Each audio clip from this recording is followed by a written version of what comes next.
The birds are loud. Even loud? Nope. Sometimes. I have. Only my whole life. Oh. I'm used to it. So, did you robe up? Get your love and tolerance on? That's been our meditation this week. Love and tolerance. Love and tolerance. Love and tolerance. Here it is. Do you feel more tolerant? I feel I'm partial to tolerance. Like I feel like I have a measure of tolerance. But I don't feel like I have to tolerate this day. I'm just grateful to be a part of this day. The birds are singing, chirping, chipping, chappering, chippy. Loud birds. They're very loud. I feel like we're in the middle of a menagerie. The only reason I know that word is because in Indonesia, we had an influence of British, Dutch, and Australian. And that was all of our teachers. And for some odd reason, they made us have a menagerie. So a menagerie is an enclosure for wild animals. So in the back of our school, we had a wild animal enclosure. We had a sloth. A sloth? I don't remember what else. Oh, we had a pond, like for tadpoles and frogs. What else did we have? Birds, I'm assuming. I think, yeah, I don't remember anything except the sloth. And I'm not sure if we had a sloth or that was at the zoo. So I don't really remember what was in the menagerie, I guess. But it was a wire crate, like a big cage. I'm sure it was very different than I imagine it right now. But you were little. Yeah, I was younger, if you will. Well, welcome to the live stream and podcast. We're going to get right into it. June the 3rd, take an idea out of this and have God speak to us. And I feel like that's kind of sums up meditation. There's different forms of it, but taking an idea and just praying about it throughout the day, asking God about it. So here we go. Philosophers, clear back to the ancient Greeks, have always made much of the idea of correcting bad habits by daily practices of good ones. In the program, we make much of this as well. We learn we cannot go on functioning as we have been, impulsively and automatically, if we hope to improve our lives.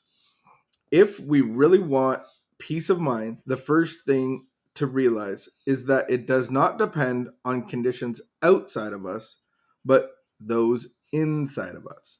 An honest search of our own motives may show that we relish our martyrdom or that we fear subconsciously that we deserve it. When we find the cause of our distress and frustration, we can establish corrective habits to overcome them.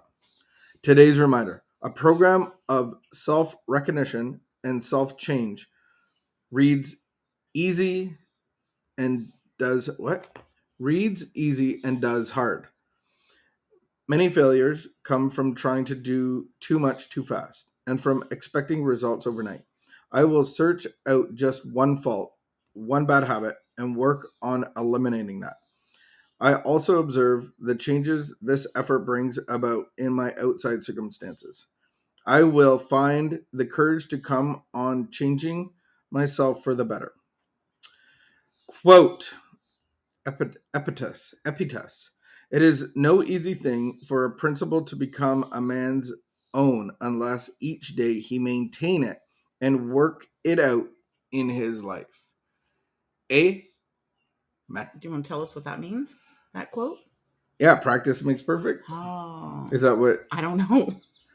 It is no easy thing for a principle, so a rule of life, Okay. like a foundation, a value, okay, a belief, to become a man's own unless each day he maintain it and work it out in his life. So love and tolerance is our code. So we talked about love and tolerance at the beginning and throughout this week.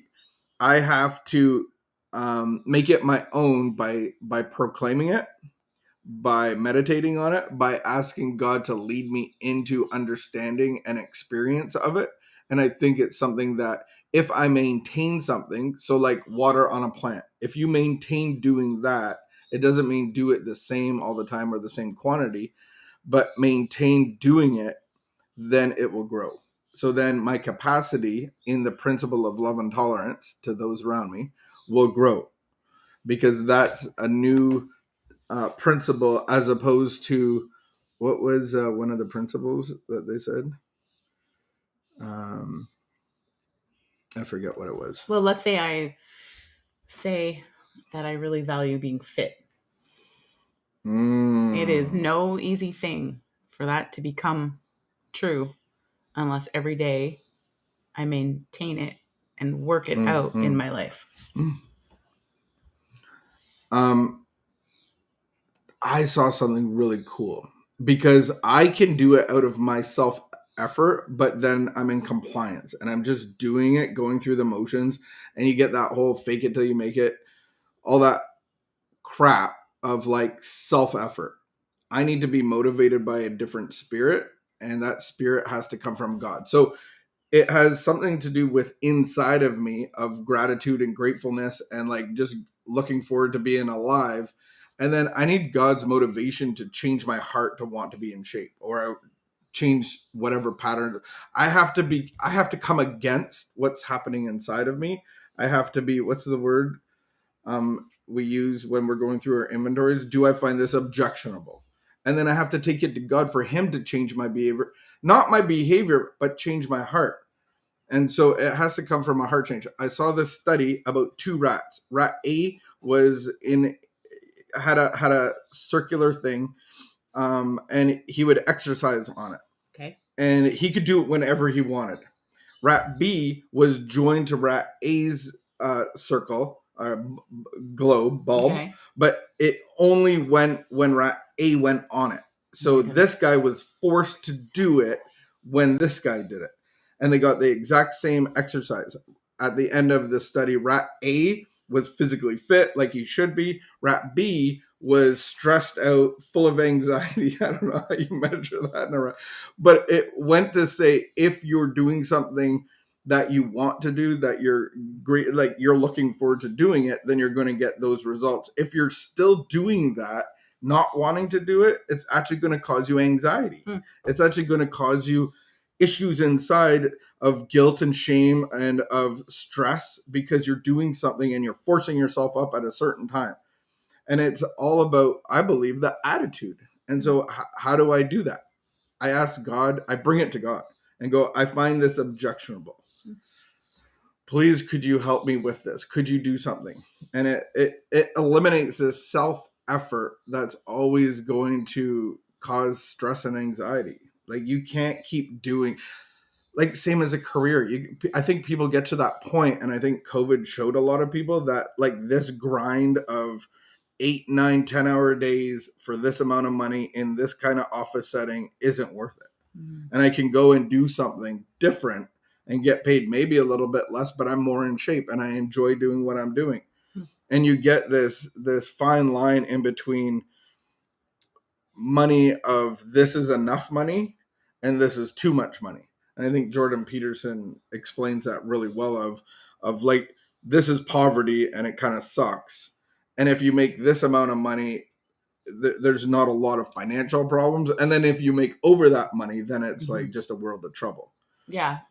I was listening to someone else who was explaining like how studies show like it's actually true that it's very hard to be a parent when you're poor.